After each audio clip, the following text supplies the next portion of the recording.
buenas tardes, señoras y señores. Una vez más estamos aquí en Enlace Ciudadano. En esta oportunidad queremos abordar el tema sobre la problemática general de los trabajadores del sector público. Para este caso hemos invitado al señor Denis René Díaz Loli, presidente de los pensionistas de la Municipalidad de San Juan del Lurigancho. Además es el secretario de organización de la Federación de Pensionistas de las Municipalidades de Lima y Callao, y tiene como cargo el ser ex dirigente de la Federación Nacional de Trabajadores del mencionado gremio. En esta oportunidad con el señor Díaz Loli vamos a conversar sobre la problemática general que atañe a los trabajadores. Señor Díaz Loli, en el Perú tenemos una serie de leyes que se han dado, por mencionar, tenemos la ley 276, la 728, la ley Servir, la ley que establece las modalidades de contratación mediante el CAS y los demás sistemas de contrataciones que se están dando. ¿Cómo ve usted esta problemática general y cómo repercute esto en el sector público, según su opinión? Desde la época de Ramón Castilla, el sector público ha venido tratando de establecer un sistema único de remuneraciones y de homologación de cargos y funciones. E incluso en los convenios internacionales se ha establecido, no solamente para el sector público, sino para todos los trabajadores, que a igual trabajo, igual remuneración. Es un derecho universal. Sin embargo, en lugar de ir nosotros avanzando con estos últimos gobiernos que hemos tenido, especialmente desde el gobierno de Fujimori, hemos ido retrocediendo abismalmente en cuanto a sistematizar y homologar las funciones, los cargos y las remuneraciones de los trabajadores en el sector público, para ir desmejorándolos o ir a hacerlos más confusos. De tal manera que ahora hay una serie de normas y hay una serie de sistemas remunerativos y de derechos de los servidores públicos, en razón a las políticas que se han venido implementando y en razón a las capacidades y fuerza política también que han tenido los sectores públicos para establecer estos sistemas. Por ejemplo, ahora últimamente tenemos, aparte del decreto legislativo 276, del 728, tenemos la ley Servil y también tenemos el CAS. Y en cuanto a la ley Servil, ha exceptuado de este régimen, que se supone debería ser para todos los servidores públicos, ha exceptuado a más de 20 sectores, como por ejemplo el sector del SUNAT, Banco Central de Reserva, profesores, Poder Judicial, Ministerio Público, etcétera, etcétera, de este sistema de cargos, funciones y remuneraciones y derechos de los servidores públicos. Por cuanto esta norma, la ley Servil, no solamente establece las remuneraciones, sino que también establece los deberes, obligaciones y derechos del servidor público. Por eso digo, hemos retrocedido y hemos hecho más confuso, nos han hecho los gobernantes más confuso todo estos sistemas, de tal manera que dentro de esta confusión puede suceder cualquier cosa que va y atenta en contra no solamente de los servidores, sino de la población en general. La Constitución que nos rige actualmente establece un régimen que establece lo siguiente: la persona humana es la principal razón de ser del funcionamiento del sistema, del funcionamiento del Estado, y en su evaluación, señor Díaz Loli, ¿la Constitución realmente se cumple para fines de la protección de estos derechos establecidos en la Constitución?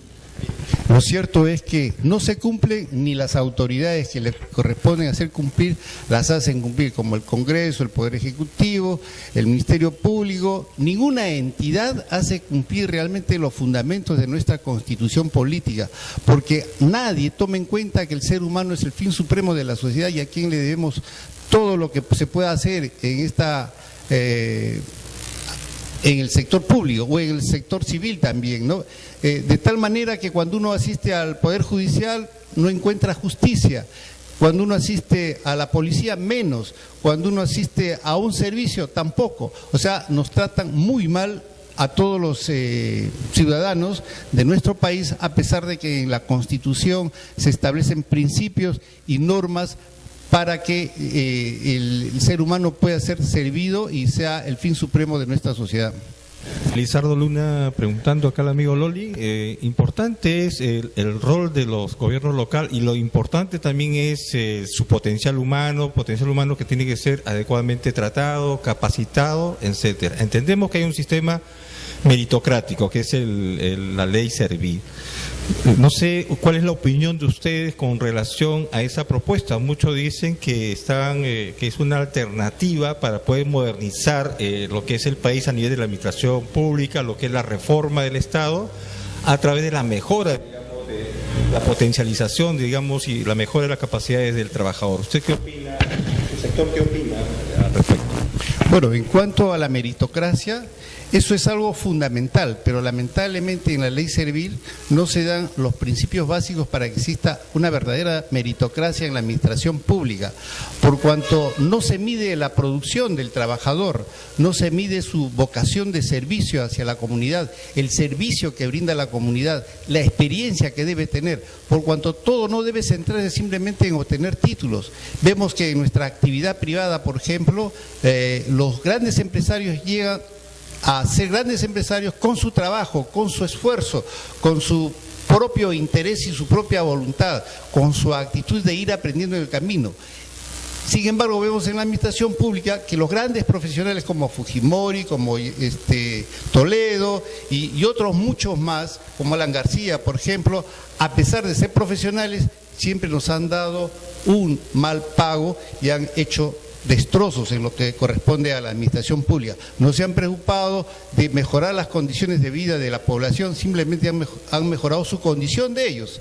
Y eso, por eso digo, no hay ninguna garantía en que simplemente una meritocracia se base en títulos, sino que la meritocracia debe basarse en el trabajo, en el esfuerzo, en la experiencia y en el conocimiento. Tenemos dos grandes pensadores nuestros, por ejemplo en el Perú, como Aya de la Torre y como César Vallejo y como Mariátegui, que han sido autodidactas. Entonces, por eso digo, hay que estudiar mejor esa problemática de la meritocracia para poder establecer algo que realmente sea productivo para el país y beneficioso también para nuestra sociedad. Sí, amigo Loli, ¿cuál sería entonces el problema de que no se aplica la meritocracia, por ejemplo, en el sector municipal? ¿Es falta de negligencia, falta de conocimiento de las autoridades o de las otras partes? ¿Qué es lo que está pasando, amigo Loli? ¿Por qué no se implementa, si ustedes están de acuerdo en que se debe implementar ese sistema, ¿no?